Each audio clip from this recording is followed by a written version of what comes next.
Let it be recorded for whatever species finds this scorched slab of earth a million years from now and learns to read through radioactive glaze, that in the year of our Lord 2025, the United States of America, that high-minded experiment in liberty and lunacy, entered the second reign of Donald J. Trump.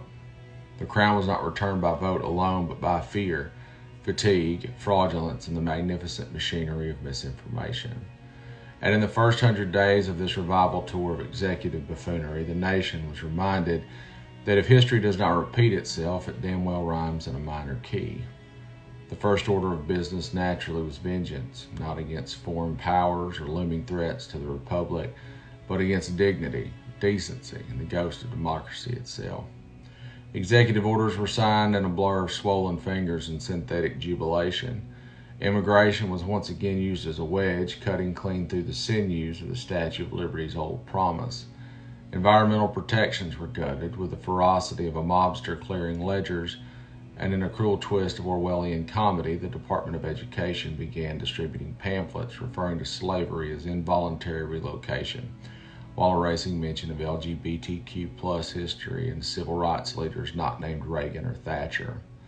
All of it happened fast. Fascism doesn't march anymore. It scrolls, it tweets, it signs things in gold inked with televised applause. It moves like an iPhone notification, and Americans, God bless us, we watched. Some in horror, some in glee, and most with numb caffeine-stained stupor, as the Constitution became a suggestion and the Bill of Rights just a nostalgia piece for bored high schoolers. But still there were daffodils.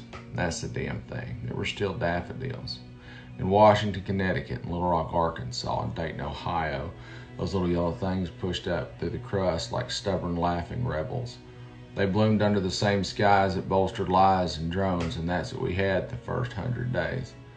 Beauty and bullshit in equal measure. Hope and horror holding hands like nervous lovers before a war. The protests began on day one, not with torches or fists, but with signs, songs, and soup kitchens.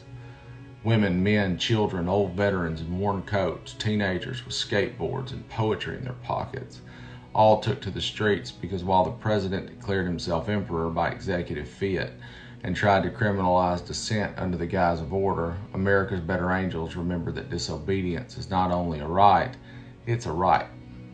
They marched in the rain, they danced in the snow, they organized potlucks and burned out old towns where factories once breathed, because even in hell, flowers grow.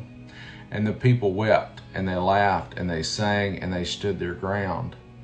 The founding fathers would have lost their minds. Jefferson would have run to Paris. Franklin would have started printing anti-Trump pamphlets called Poor Donnie's Almanac.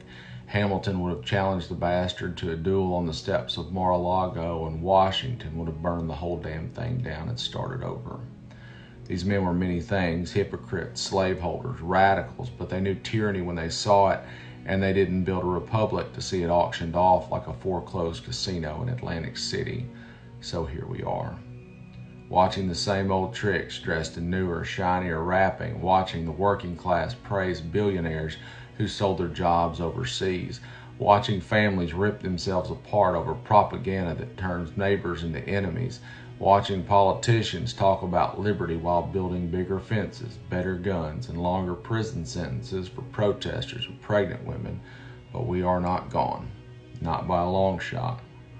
The joy still lingers in the corners of this crumbling house. You can find it in church basements where organizers pass around flyers and bowls of chili. You can feel it on the floor of punk rock shows and rural gymnasiums all across the Midwest.